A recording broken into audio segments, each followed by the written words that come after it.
Es un gusto saludarles nuevamente. Diferencias entre Waldorf y Montessori. Sin duda, hoy más que, hoy más que nunca, muchas personas se preguntan cuál es la diferencia entre la metodología Montessori y la educación Waldorf. Sobre todo por el enorme crecimiento que han tenido ambas alternativas. Ya he hablado sobre este tema en otros vídeos, pero ahora trataré de puntualizar más sobre algunos aspectos. Montessori tuvo un enorme crecimiento muy acelerado a lo largo del siglo XX, quizá por su esencia científica que hacía clic con la creciente industrialización del planeta. Particularmente me refiero a Europa y Estados Unidos. Waldorf tuvo un crecimiento lento, en parte por varios, descalabros que se dio a lo largo del siglo XX, como cuando Hitler manda a cerrar las escuelas Waldorf en Alemania en la Segunda Guerra Mundial. Pero además fue lento por una visión de mundo poco congruente con la ideología de la época. En este siglo XXI, ambas posturas siguen vigentes, aunque ahora varias revistas pedagógicas mencionan que la pedagogía Waldorf es ya la de mayor crecimiento en el mundo. Pero bueno, antes de entrar de lleno en las diferencias, que ya de inicio he mencionado varias, deseo hacer algunas aclaraciones. La primera es que, dado que se trata de un video, tendré que ser muy concreto en las diferencias. Y aún así, seguramente el video va a ser largo. Tendré que omitir muchas cosas. Lo que expongo tendrá que desmenuzarse de manera particular en futuros vídeos. En segundo lugar, quiero dejar claro que el objetivo de este video no es de afirmar que una es mejor que la otra. No es una competencia. A pesar de que laboro en una escuela Waldorf desde hace ya más de 20 años, me limitaré solo a exponer las diferencias. Conozco perfectamente bien la propuesta de Montessori, sus bondades y debilidades, al igual que las de Waldorf. Finalmente, la mejor opción será aquella en la que usted confíe. La tercera es que deseo subrayar que lo que expondré en este vídeo no es mera opinión. Eso debe quedar bien claro, sobre todo para aquellas personas que luego protestan porque dicen que no es así Montessori o que no es así Waldorf, y generalmente son meras opiniones de estas personas que no conocen a fondo ninguna de las dos pedagogías. El contenido de este trabajo no se basa exactamente en mi experiencia directa o indirecta en ambas propuestas. Tampoco se basa en simples percepciones personales, sino más bien en mis conocimientos y experiencia como pedagogo, y además por mis funciones como asesor en una de las especialidades de la Universidad Pedagógica Nacional. Por consiguiente, mi experiencia deberá encontrar sustento en autores reconocidos en pedagogía. Y desde luego, todo esto buscará una objetividad a través de una postura epistemológica. Por último, quiero mencionar que otro de los objetivos del presente trabajo es que sirva como material de consulta para estudiantes universitarios o profesionales en el área educativa, sobre todo porque hay muy poca información sobre Waldorf. Sobre Montessori hay mucha en las bibliotecas de las universidades, pero Waldorf, créame que es poquísima. Yo soy egresado de la Universidad Pedagógica Nacional y es una biblioteca muy grande la que tiene la UPN. Y realmente cuando buscabas algo sobre Baldor había, creo que en esa canción había un libro, máximo dos, y eran libros muy viejos y con muy poca información. Bueno, por esta razón también eh, usaré un lenguaje un tanto técnico en ciertos momentos. Es de llamar la atención que Montessori está prácticamente en todos los planes de estudio de las universidades. Sin embargo, Waldorf es prácticamente ignorada. La pregunta es, ¿por qué? Hay una razón. Pero bueno,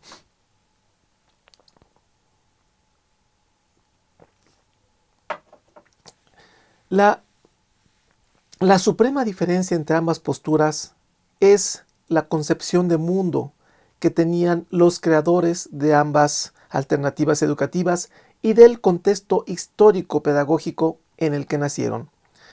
Ahí está la esencia de las diferencias. A pesar de que ambas surgieron a principios del siglo XX, cada una tuvo orígenes bastante diferentes.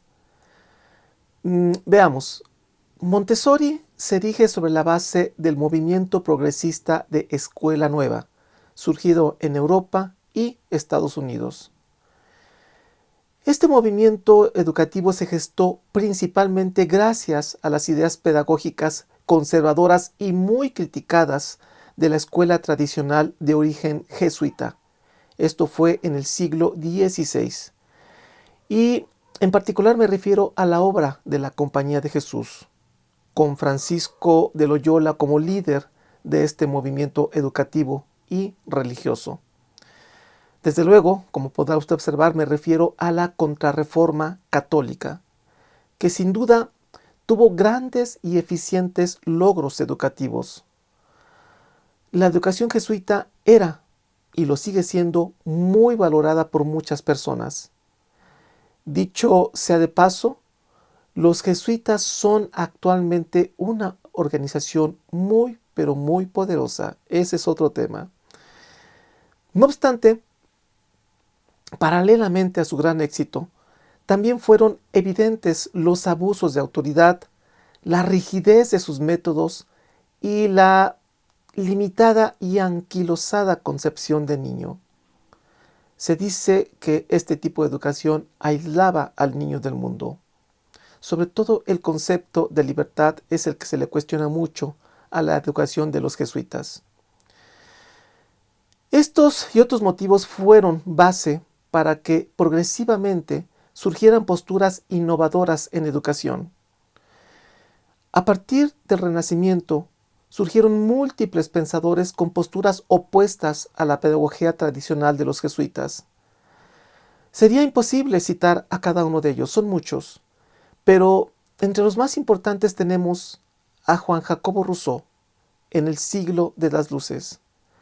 Se afirma que a partir de su trabajo se descubre al niño. Fueron tantos los pensadores que se unieron a esta contraposición a la escuela de los jesuitas, que a finales del siglo XIX, Adolfo Ferriere se da a la tarea de organizar y digamos, dar sentido a las posturas de este movimiento educativo progresista. En 1899, Ferriere crea el Comité Internacional de las Escuelas Nuevas. En 1919, el comité aprueba 30 puntos considerados básicos para la escuela nueva. Será interesante en algún día, en algún vídeo, hablar acerca de estos 30 puntos. Muchos autores cumplían con la mayoría de estos puntos, como Ovidio de Crowley, Federico Froebel, John Dewey, Jean Piaget, Celestin Freinet y desde luego María Montessori. Ahora ven por qué estoy hablando de este tema. Pero había otros, muchos más. De la rigidez y magistrocentrismo, de los abusos de poder y de la poca libertad del niño, entre otros aspectos, el movimiento de Escuela Nueva lucha por atender lo que para ellos eran las verdaderas necesidades del niño. En particular, esa libertad en el aprendizaje a través de promover los intereses espontáneos del niño. El paidocentrismo era el eje de su propuesta. Fue tal el antagonismo ideológico a los principios educativos rígidos de los jesuitas que se llegó a posturas un tanto extremas, como las escuelas Summerhill de Neale. Bien, es claro que este importantísimo movimiento ideológico surge por una evolución natural del pensamiento del hombre enmarcado por un contexto histórico. No obstante la importancia y repercusión mundial de este movimiento progresista de Escuela Nueva, la pedagogía Waldorf no está emparentada, a pesar de que es contemporánea, no pertenece a este movimiento, lo cual de inicio llama mucho la atención. Este brevísimo marco histórico sobre la cual se erige Montessori nos permitirá colocar una base para entender las diferencias. Veamos un poquito sobre María Montessori.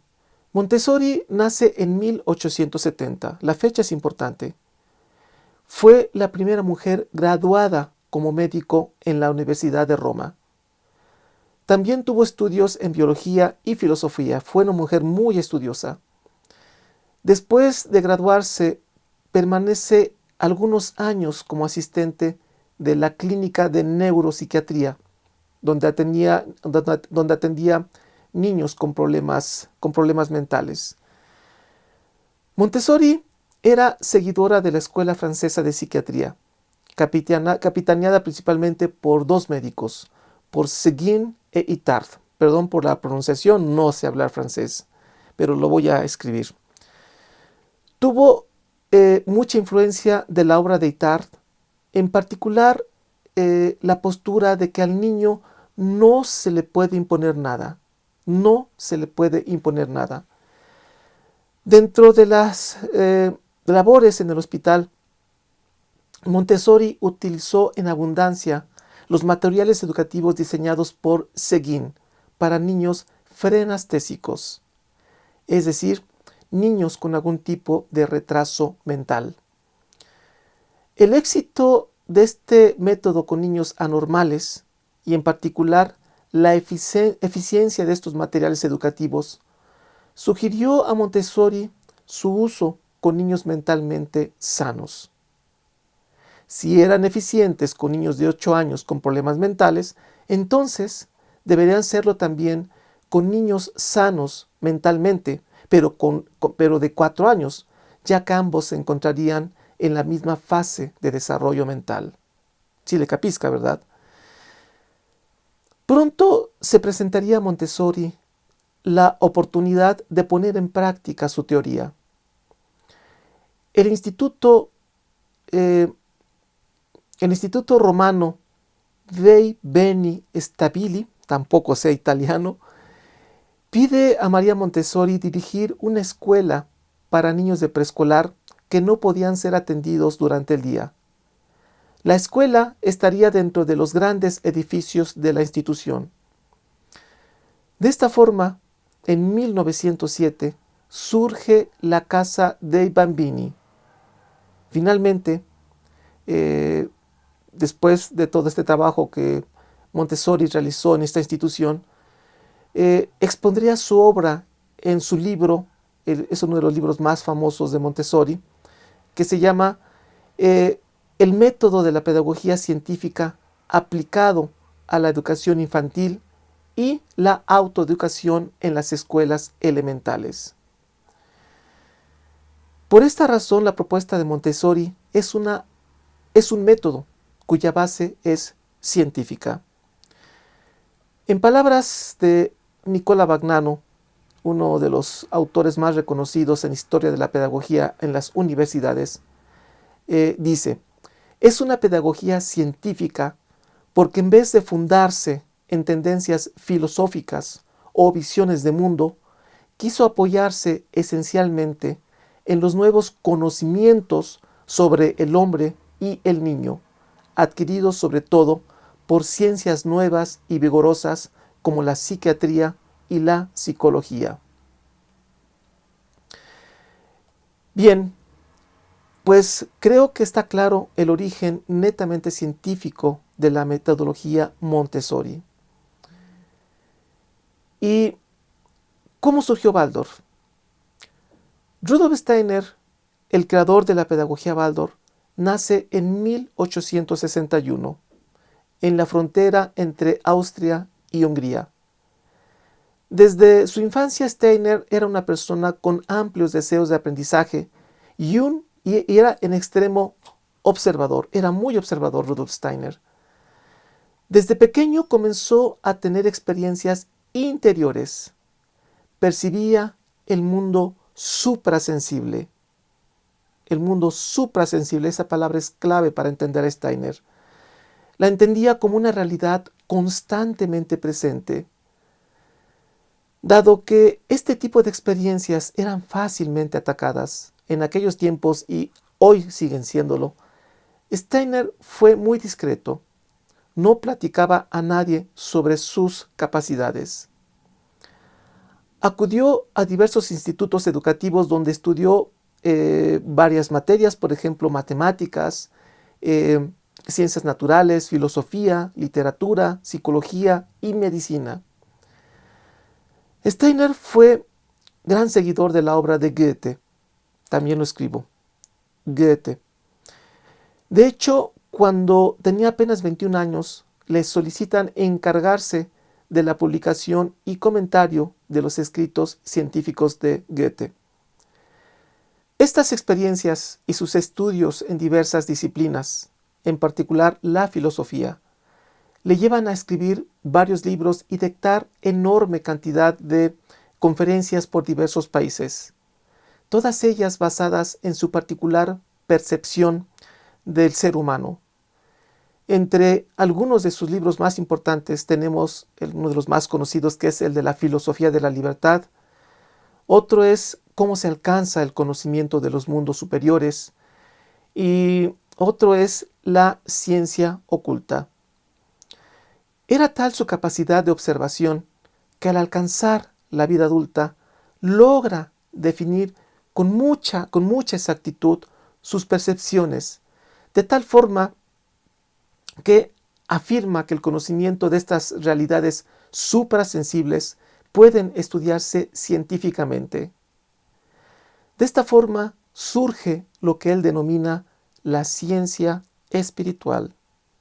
Es un término complejo de digerir. De hecho, si lo escuchara un epistemólogo, seguramente se reiría a carcajadas, especialmente mi maestro de epistemología en la universidad. Bien, sin embargo, la comunidad científica ortodoxa rechazaba este tipo de posturas, las cuales calificaba de charlatanerías teosóficas. Por tal motivo, Steiner tuvo que apoyarse en la sociedad teosófica para exponer su visión de mundo. No obstante, años después tendría que abandonar dicha sociedad por diferencias de opinión. Es todo un tema esta parte. Progresivamente Steiner encuentra camino en diversos círculos culturales en Alemania.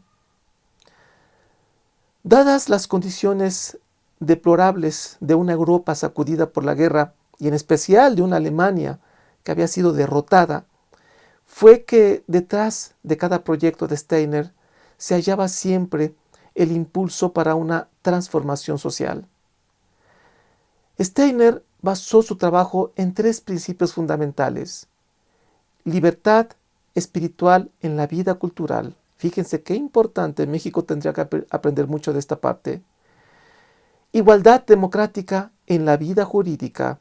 Esto es para los abogados. Y fraternidad, el tercero es fraternidad social en la vida económica. Después de la Primera Guerra Mundial, Steiner luchó por esta triformación, Sin embargo, sus intentos tuvieron enormes fracasos, menos una en cuyas raíces alcanzaron nutrientes necesarias para florecer. El 23 de abril de 1919, Steiner dio una conferencia para obreros en la nave del tabaco de la fábrica de cigarrillos Waldorf Astoria, en Stuttgart, Alemania. Fue tal el impacto de las palabras de Steiner entre los obreros y del propio Emil Moll, que era dueño de la fábrica, que pronto solicitaron a Steiner la creación de una escuela con esa hermosa visión del hombre y del mundo. Emil Moll pidió a Steiner encargarse de la dirección del proyecto. De inmediato, el empresario compró el edificio de un restaurante que estaba en venta en Stuttgart. La organización entre Steiner y Emil Moll, apoyados por entusiastas padres de familia y maestros, fue muy rápida. Y solo unos meses después, el 7 de septiembre de 1919, se inauguró la primera escuela Waldorf, la Escuela Libre Waldorf, con 300 alumnos, bastantes para ser la primera escuela. Bien, como podemos observar en este brevísimo esbozo de ambas posturas, el contexto histórico y la visión cultural definieron el camino a seguir de cada una de ellas. Por una parte, una metodología de Montessori surgida de posturas científicas a través de la psiquiatría y la psicología, que fue producto de una lucha contra las arcaicas posturas educativas de origen jesuita. Y, por otro lado, una pedagogía Waldorf surgida de una postura antropológica espiritual susceptible de un estudio científico, cuyos objetivos finales era una renovación social. Con estas bases podemos ya observar enormes diferencias entre ambas posturas educativas. Los cimientos de cada una definieron el quehacer pedagógico dentro de las escuelas. Debemos recordar que detrás de cada propuesta pedagógica debe existir una base filosófica. La filosofía es una lámpara que ilumina el quehacer docente.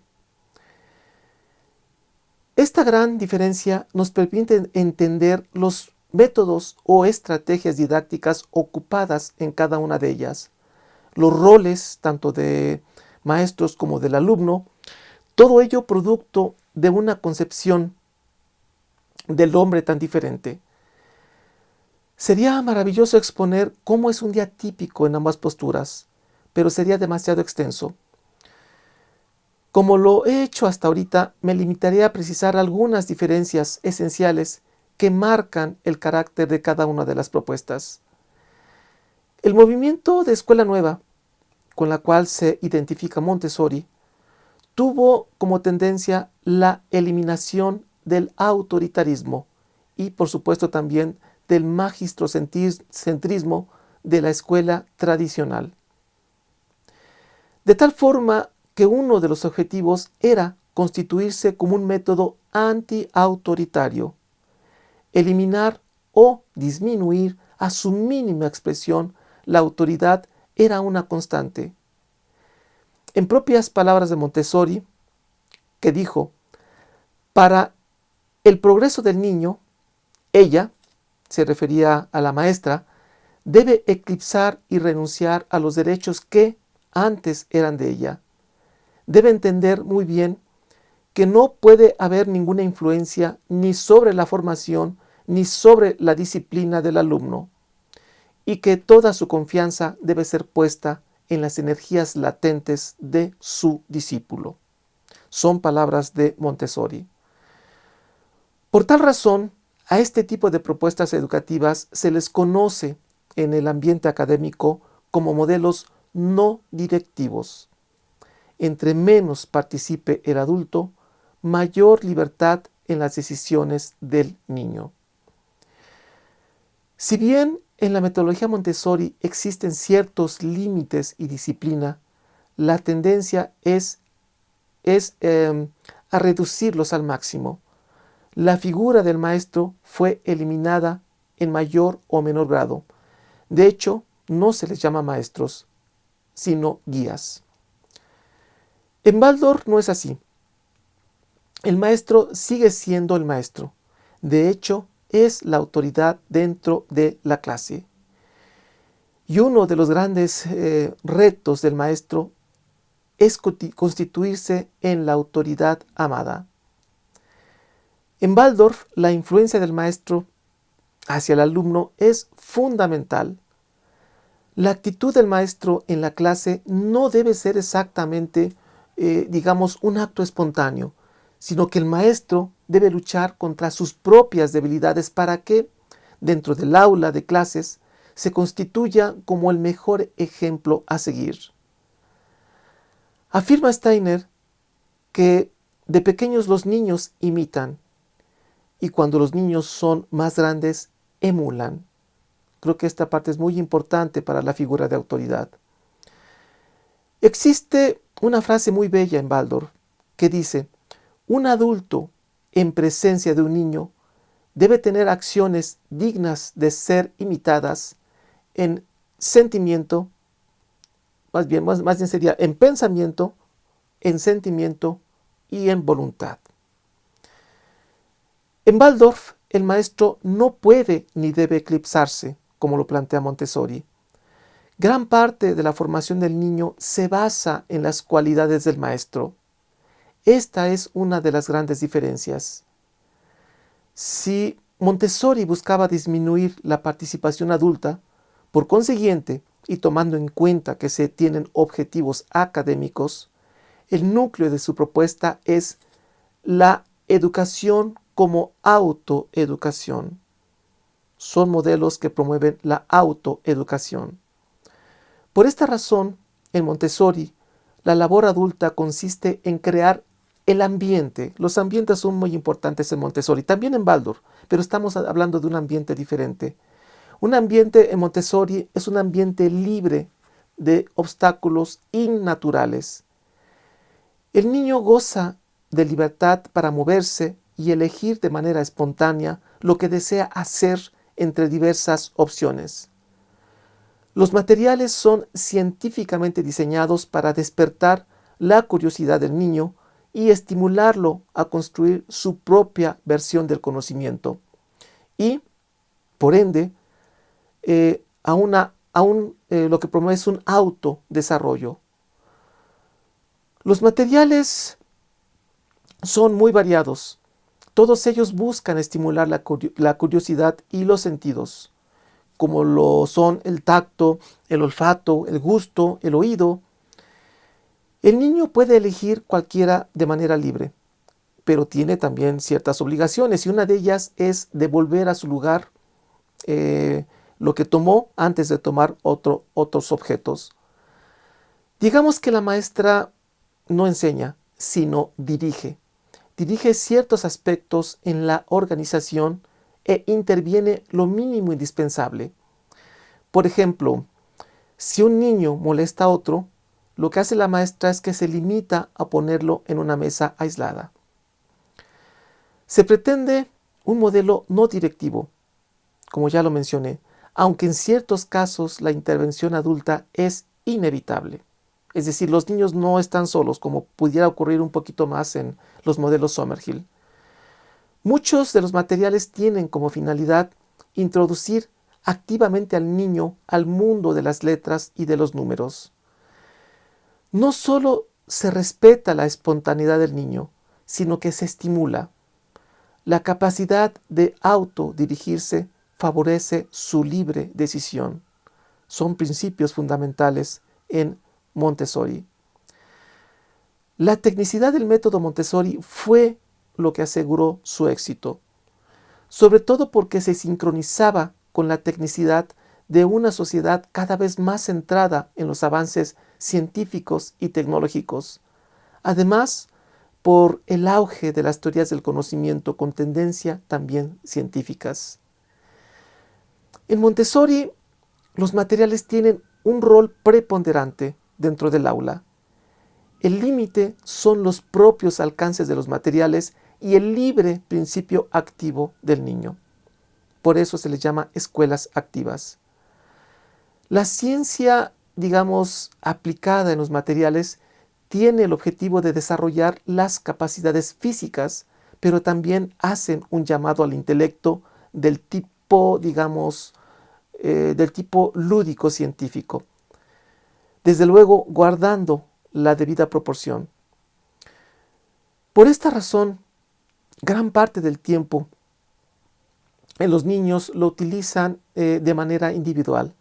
Sin embargo, también existen actividades grupales que llevan al niño a socializar. El concepto de libertad es quizás la piedra angular, la piedra de toque, como le llama Montessori. Una educación en libertad a través de la acción. Creo que esta frase resume en gran medida lo que es Montessori. El método Montessori pretende que el niño asuma, en su debida proporción infantil, por supuesto, la responsabilidad de su libertad. La visión científica de la psiquiatría y la psicología aplicada a la educación Montessori permeó toda la actividad escolar. En consecuencia, el aula y todos sus materiales tomaban el papel de un laboratorio infantil y el niño, a su vez, tomaba el rol de un pequeño científico. Pero lo reitero, es importantísimo, guardando siempre las debidas proporciones. De hecho, el primero de los 30 puntos descritos por Ferriere para la escuela nueva es: la escuela nueva es un laboratorio de pedagogía práctica. Con eso resume mucho de las posturas de estos métodos. Pero debe quedar claro, es una visión científica, pero trasladado a un contexto infantil. La libre experimentación del niño a través de una actividad lúdica y espontánea, con un ambiente y materiales previamente diseñados por expertos, es el centro del quehacer cotidiano en Montessori. Con todo esto se privilegia la autorreflexión y la solución de problemas a través de esta metodología. Para tal efecto, el desarrollo cerebral y por ende intelectual del niño es uno de los principales objetivos. En fin, creo que me fui un poco rápido, pero creo que toqué los aspectos más importantes. Podría seguir hablando por horas sobre la obra de Montessori, pero creo que he tocado ya los puntos esenciales. Ahora bien, a pesar de que tengo más de 20 años en el movimiento Waldorf, no tengo duda que me resulta más complejo hablar sobre la propuesta de Steiner. Detrás de Waldorf existe un sustento filosófico impresionantemente profundo. La esencia de la pedagogía Waldorf es espiritual. Y cuando digo espiritual, es verdaderamente espiritual. Y con esto acabo de citar la madre de todas las diferencias. Y cuando digo espiritual no me refiero a una religión. No vayan a pensar que se trata de una religión. Me refiero a una religión institucionalizada. No tiene nada que ver con una religión institucionalizada. Pero bueno, ese es otro tema. Si en psiquiatría y psicología los sentidos son fundamentales para entender la conducta humana, la visión de Rudolf Steiner se basa en gran medida en una realidad espiritual suprasensible. Les decía hace rato que esa palabra es clave. Suprasensible, accesible a través de la ciencia espiritual que propone Rudolf Steiner. Vea bien los terrenos que estamos pisando. Pueden ser verdaderamente un parteaguas en la humanidad. El término suprasensible es fundamental para entender las diferencias. La naturaleza humana, al tener una ciencia espiritual, o una esencia espiritual, bueno, ambas, porque realmente es una ciencia espiritual, pero ahorita me estoy refiriendo a la esencia espiritual que tenemos todos los seres humanos.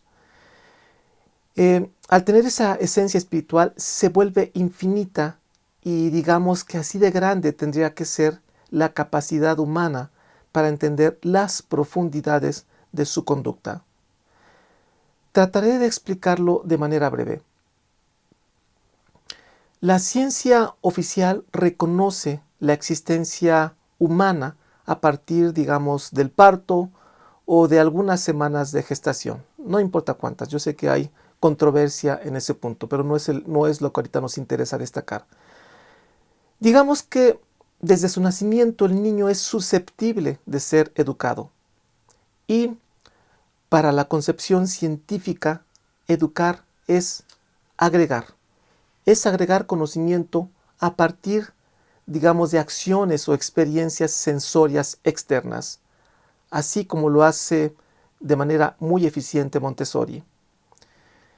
Pero, de acuerdo con la visión de Steiner, el niño no inicia su existencia a partir de un elemento físico, digamos, que nos permita identificar vida inteligente, como lo harían los científicos, ¿no? Al tratar de observar cómo se comporta un feto, por ejemplo, sino que al tener una visión espiritual del hombre, la existencia humana, digamos que viene de lejos y aterriza aquí, en el seno familiar, en lo que conocemos como un pequeño bebé.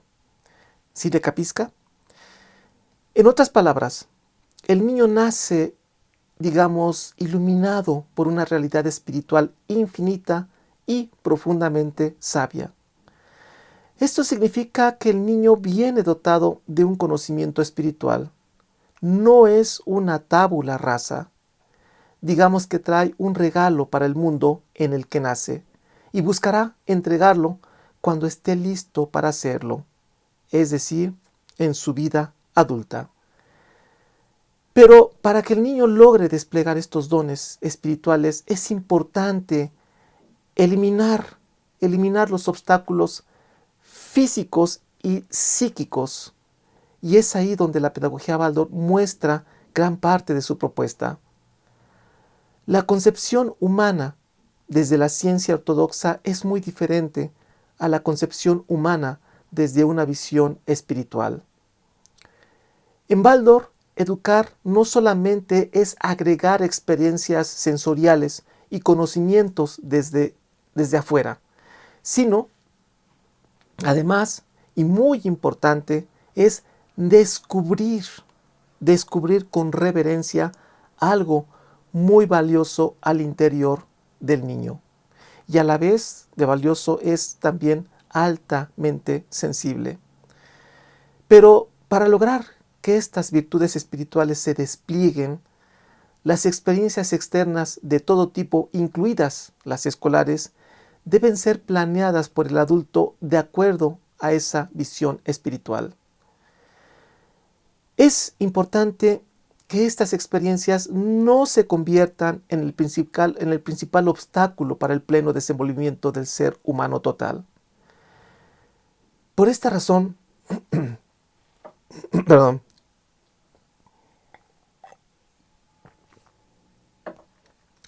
por esta razón el niño no puede educarse en libertad, como lo proponen la mayoría de los autores de la escuela nueva.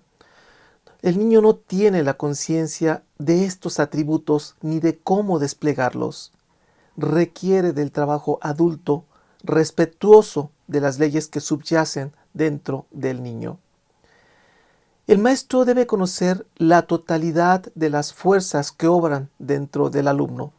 Solo así podrá tener la certeza de que lo que hace dentro del aula es lo que el niño verdaderamente necesita en cuerpo, alma y espíritu. Para Steiner, el niño, desde que nace y hasta los 7 años, debe desarrollar la voluntad, la cual expresa a través del movimiento, principalmente a través del juego y las manualidades. En Waldorf, los objetos que manipula el niño en los primeros años de vida no son científicamente planeados como ocurre en Montessori, sino que son simples objetos sencillos y naturales inacabados, como maderas sin forma, que no tengan una forma definida, troncos de todo tipo, tierra, semillas, telas naturales diversas, cuerdas, cajones, cajones por ejemplo de cartón o de madera, conchas, muñecas de trapos muy sencillas, sin detalles, poco terminadas, juguetes de madera también muy sencillos, manipulación de verduras, frutas, etc. El objetivo no es estimular al niño hacia la reflexión, esto es muy importante y es una gran diferencia, sino más bien hacia la imaginación y la voluntad. No se busca un trabajo intelectual en el niño, sino más bien volitivo e imaginativo.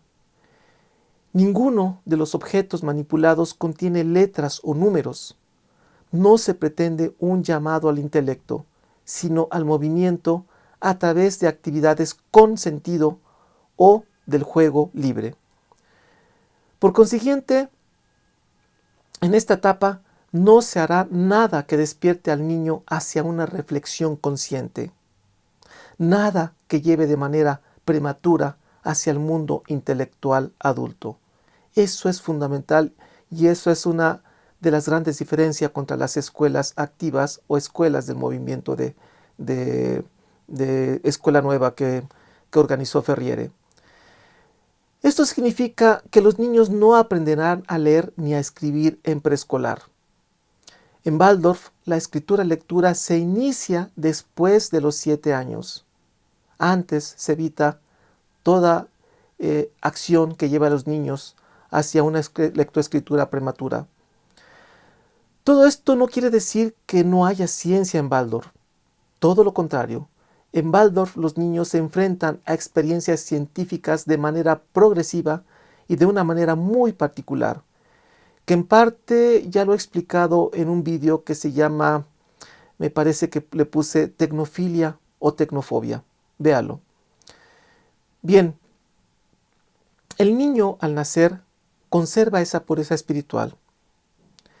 Es tan puro como lo son los valores, pero en esa misma proporción es altamente vulnerable. En otras palabras, el niño nace con esa pureza e inocencia, pero nace en un mundo demasiado denso, donde existe el mal, la violencia, la mentira, la soberbia, etc. ¿Qué pasa entonces? El niño no tiene la capacidad de filtrar, es decir, todo lo que le llega del exterior le entra, sea bueno o sea malo.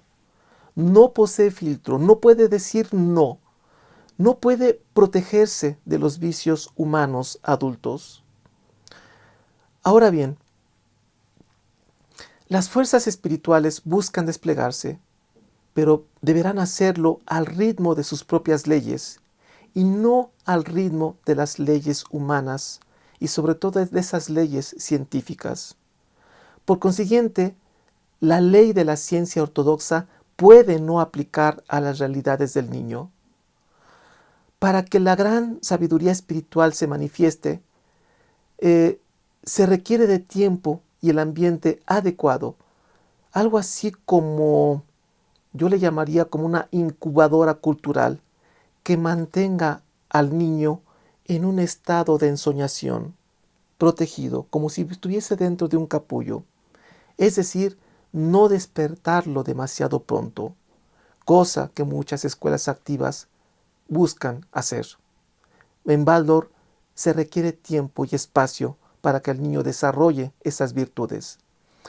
Tan solo imagine esto. Cada niño pasa muchos meses dentro del vientre materno, cuando está en el vientre. Bueno, el vientre es más abajo, perdón. Pero pasa muchos meses dentro de este vientre, bien protegidos dentro de una cápsula orgánica, donde reina la oscuridad y el silencio, donde impera una atmósfera cálida y amorosa del cuerpo materno. De pronto, al nacer, el niño es sometido a impresiones sensoriales muy intensas. El propio acto de nacer ya es un impacto para el niño. Ahora imagine también, digamos, el deslumbrante foco del hospital y hasta los gritos de algún paciente desesperado o los autos afuera tocando el claxon. El mundo no espiritual es un ambiente extremadamente denso para la naturaleza del niño. Por eso, Baldor busca hacer una transición suave, lenta, sin prisas por el aprendizaje, respetando sus procesos evolutivos. Es decir, de 0 a 7 años se hace un llamado a la voluntad, al movimiento, vivir en las extremidades. De 7 a 14 años es un llamado al sentimientos. Los sentimientos están aquí, en la parte rítmica, en el corazón, en los pulmones principalmente. Y de 7 a 14 años, de 14 a 21 años, un llamado al intelecto, al sistema neurosensorial.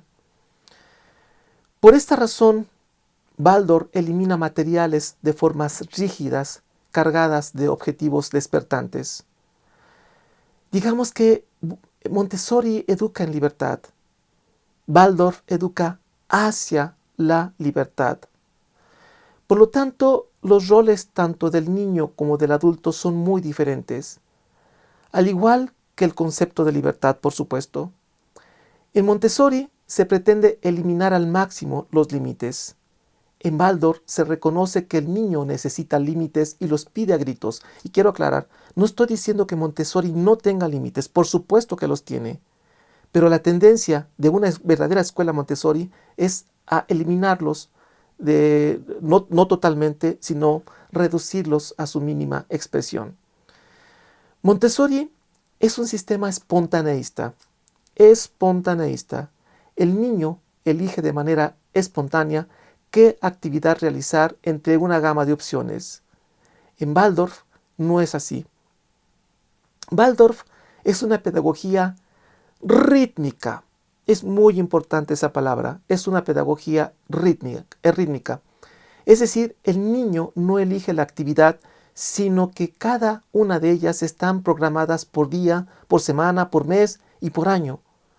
Las actividades se repiten por cierto tiempo en una espiral rítmica. O sea, no es siempre en el mismo punto, sino rítmicamente de manera espiral. De esta forma, el niño tiene certeza de lo que sigue. Este trabajo con ritmo permite predictibilidad, lo cual reduce la ansiedad y el cansancio. El arte es un tema importante. En ambas posturas tienen actividades artísticas. En Montessori, la tendencia es a experimentar con el arte de manera más libre. La actividad es un fin en sí misma.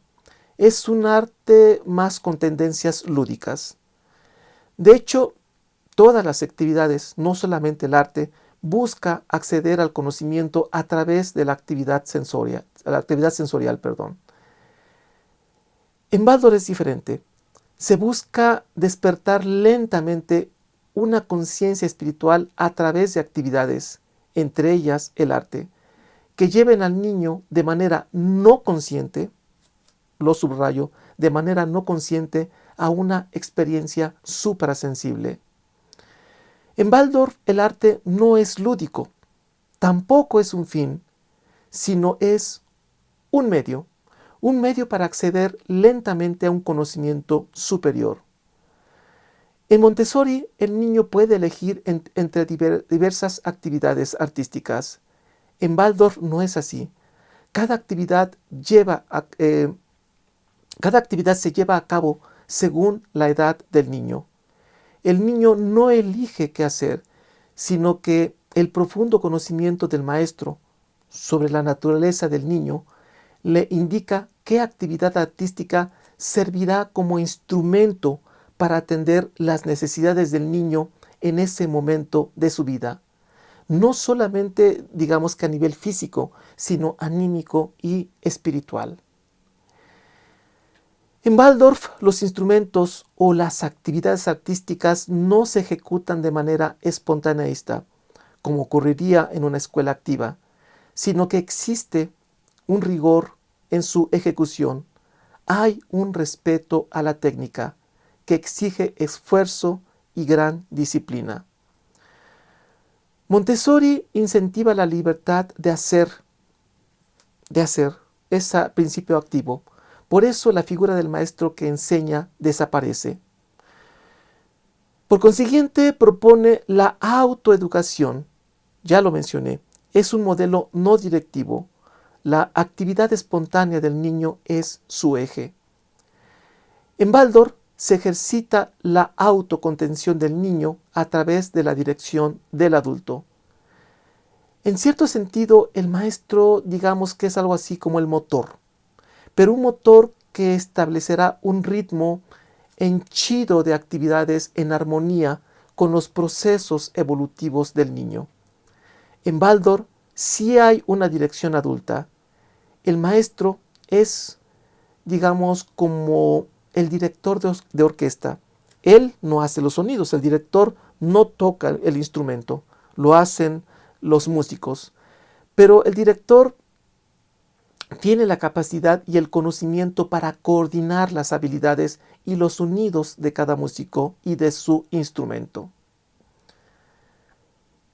Montessori explica el conocimiento humano basada esencialmente en las leyes, digamos, electroquímicas neurológicas, así como lo hace la psiquiatría. Waldorf se basa en una antropología, es decir, explica el aprendizaje y el conocimiento a través de las diferentes etapas en el devenir histórico de la evolución humana. Este aspecto es un tema muy importante que valdría la pena en un futuro hacer un vídeo. Bien, la tendencia no solamente de la escuela Montessori, sino en la mayoría de los modelos educativos, es a minimizar la intervención adulta. Pero además de, y lo digo en palabras de Montessori, eclipsar al adulto.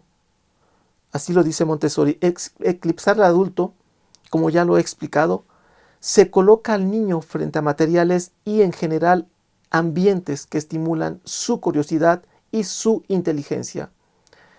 Es algo así como descubrir al niño para que pueda experimentar los fenómenos y reflexionar en torno a ellos, siempre protegidos por ese ambiente que propone Montessori. Waldorf no hace eso. En Waldorf se coloca una protección adulta para no desnudar al niño de manera rápida, sino que lo hará de manera lenta y de acuerdo con las necesidades en constante transformación de un cuerpo físico, de un alma y de una realidad espiritual, como ya lo mencioné a lo largo del vídeo. En general, en los primeros años de vida, la escuela activa estimula para despertar. Waldorf cubre para mantener en un estado de ensoñación al niño para que sus fuerzas se desplieguen a su propio ritmo, sin la intensa estimulación externa propia de nuestra época. De hecho, se busca que los materiales no sean estimulantes, que sean, digamos, de acuerdo a la antropología del niño. Para Montessori, la pedagogía es una ciencia. Parece que eso ya está claro.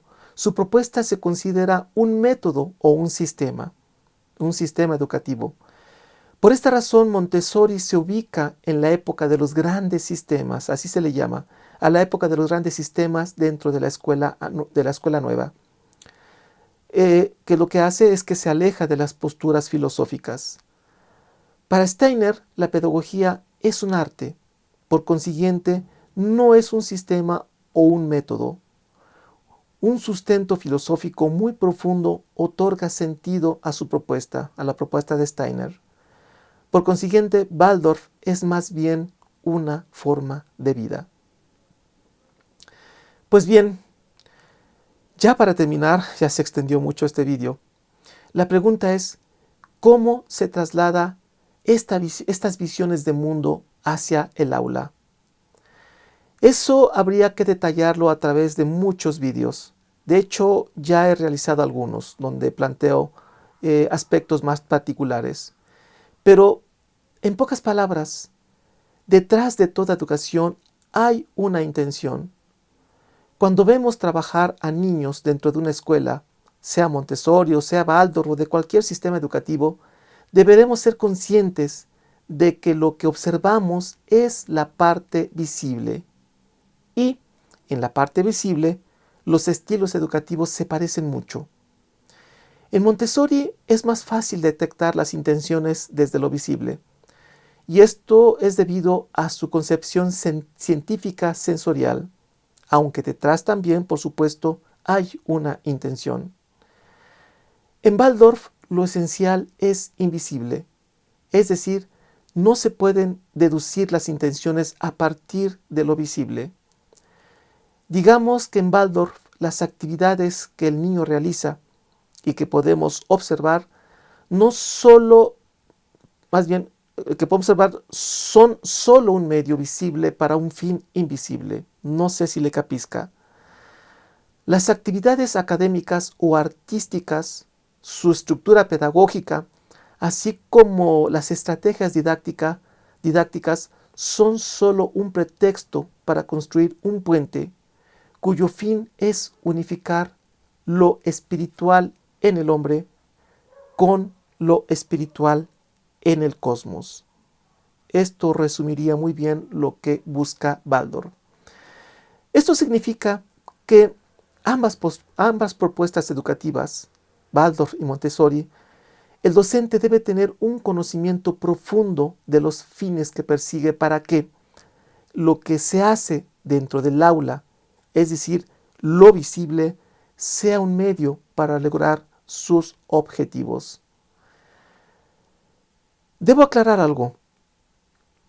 Hablar de Montessori o Waldorf no significa hablar de productos franquiciatarios. Es decir, su producto no son hamburguesas idénticas como las hamburguesas de marca que usted conoce. Cada maestro o director de una escuela, cada ciudad o país concebirá a Montessori o Waldorf de manera particular. En mi experiencia observo que cada uno reviste la propuesta educativa con sus creencias o con sus fines, muchos de ellos de origen económico. Y eso es lamentable. Perdón.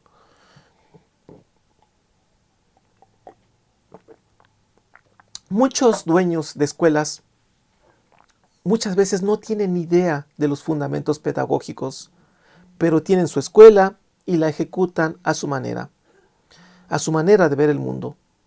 Esto significa, perdón, es que me está hablando seguramente mi esposa y tengo que contestarle. Voy a contestar y en un momento regreso. Bueno. Hola, Javi, ¿cómo estás? ¿Qué pasó, Patito?